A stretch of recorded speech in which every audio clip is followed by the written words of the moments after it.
Welcome to Fluent Phonics. Today, we will discover the proper pronunciation of the word sojourner. Sojourner.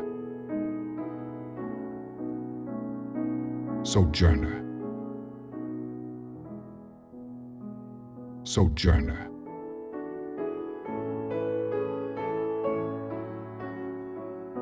Here's an example of how one might use it in a sentence.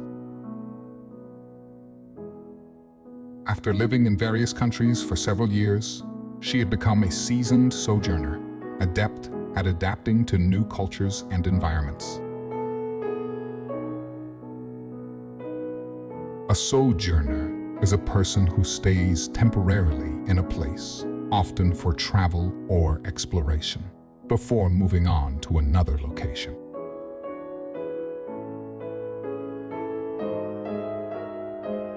Thank you for your time. If you enjoyed this, please like and subscribe for further content.